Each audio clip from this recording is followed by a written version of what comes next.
The Westphalian system, also known as Westphalian sovereignty, is a principle in international law that each state has exclusive sovereignty over its territory. The principle developed in Europe after the Peace of Westphalia in 1648, based on the state theory of Jean Bodin and the natural law teachings of Hugo Grotius. It underlies the modern international system of sovereign states and is enshrined in the United Nations Charter, which states that nothing shall authorize the United Nations to intervene in matters which are essentially within the domestic jurisdiction of any state. According to the principle, every state, no matter how large or small, has an equal right to sovereignty.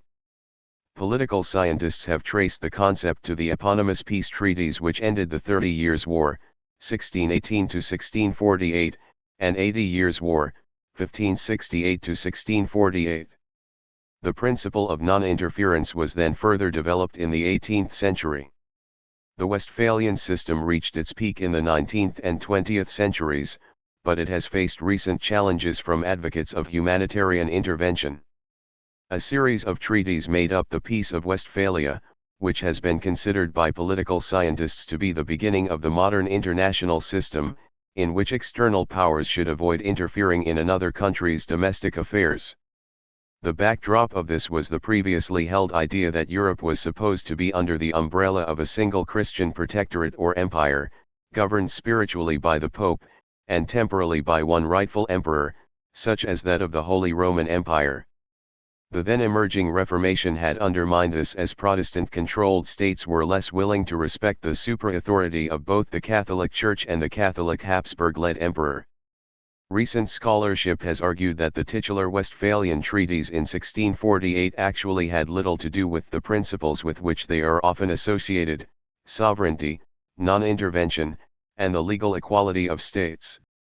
For example, Andreas Osiander writes that the treaties confirm neither France's or Sweden's sovereignty nor anybody else's, least of all do they contain anything about sovereignty as a principle. Political scientists like Hall Gardner have challenged the titular applicability of these historical treaties towards the political principle on such grounds as well. Others, such as Christoph Campan and Johannes Paul Mann, argue that the 1648 treaties, in fact, limited the sovereignty of numerous states within the Holy Roman Empire and that the Westphalian treaties did not present a coherent new state system, although they were part of an ongoing change. Yet others, often post-colonialist scholars, point out the limited relevance of the 1648 system to the histories and state systems in the non-Western world.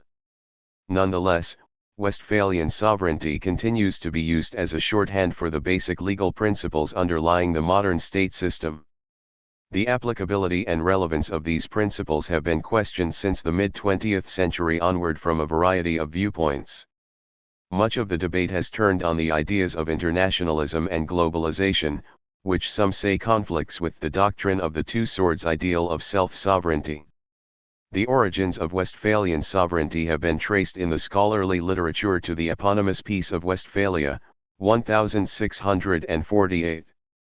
The peace treaties put an end to the 30 Years' War, a war of religion that devastated Germany and killed 30% of its population.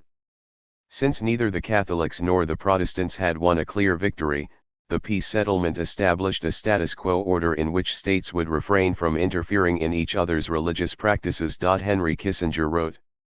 The Westphalian peace reflected a practical accommodation to reality, not a unique moral insight. It relied on a system of independent states refraining from interference in each other's domestic affairs and checking each other's ambitions through a general equilibrium of power. No single claim to truth or universal rule had prevailed in Europe's contests.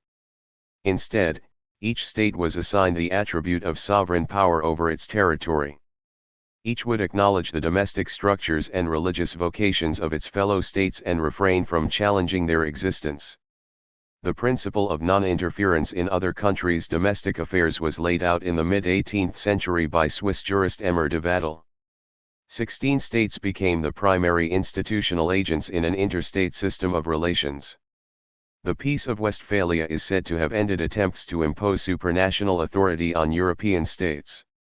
The Westphalian doctrine of states as independent agents was bolstered by the rise in 19th century thoughts of classical nationalism, under which legitimate states were assumed to correspond to nations, defined as groups of people united by language and culture. In the Westphalian system, cities are subsumed within states. Before the Westphalian system, cities were not necessarily seen as internal to states. Before the Westphalian system, the closest geopolitical system was the Chanyuan system established in East Asia in 1005 through the Treaty of Chanyuan, which, like the Westphalian peace treaties, designated national borders between the states of the Song and Liao dynasties in 11th century China. This system was thereafter copied and further developed in East Asia in the following centuries until the establishment of the Pan-Eurasian Mongol Empire in the 13th century. The Westphalian system reached its peak in the late 19th century.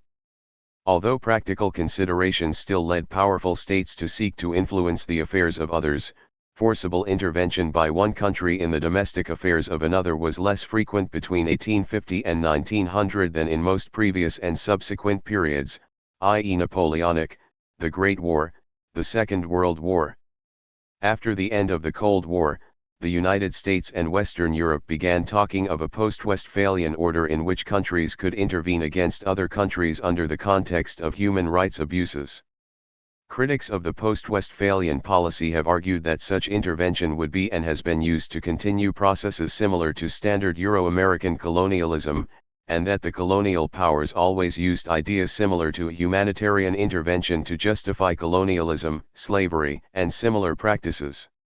China and Russia have used their United Nations Security Council veto power to block what they see as American attempts to violate the sovereignty of other nations, perceiving it as imperialistic expansion under the guise of humanitarian intervention. Challenges to Westphalia. The end of the Cold War saw increased international integration and, arguably, the erosion of Westphalian sovereignty. Much of the literature was primarily concerned with criticizing realist models of international politics in which the notion of the state as a unitary agent is taken as axiomatic. In 1998, at a symposium on the continuing political relevance of the Peace of Westphalia, NATO Secretary-General Javier Solana said that humanity and democracy were two principles essentially irrelevant to the original Westphalian order and leveled a criticism that the Westphalian system had its limits. For one, the principle of sovereignty it relied on also produced the basis for rivalry, not community of states, exclusion, not integration.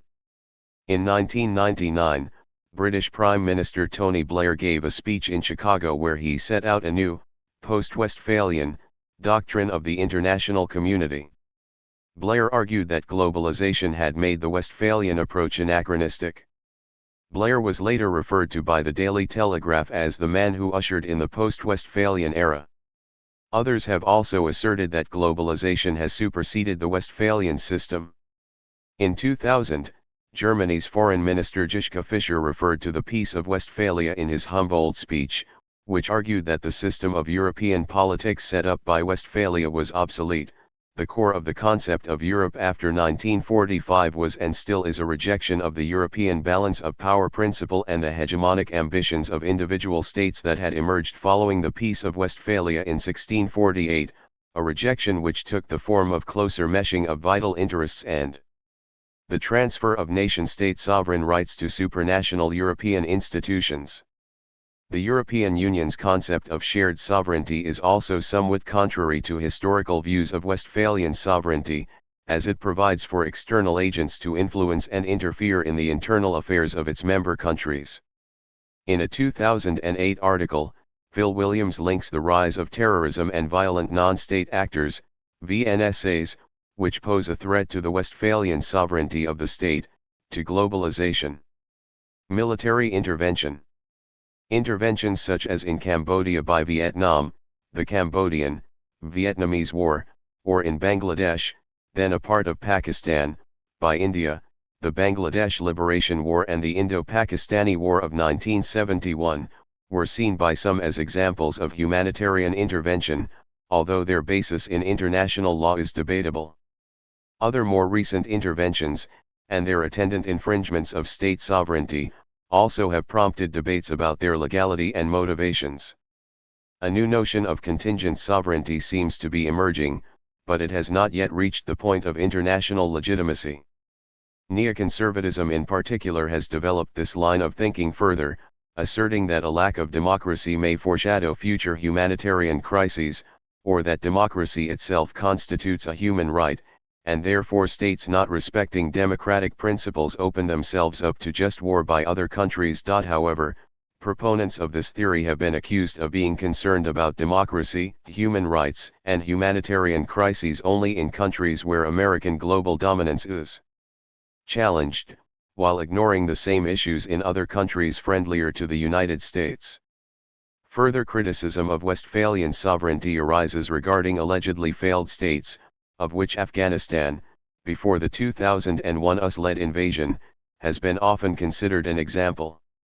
By this view, it has been argued that no sovereignty exists and that international intervention is justified on humanitarian grounds and by the threats posed by failed states to neighboring countries and the world as a whole.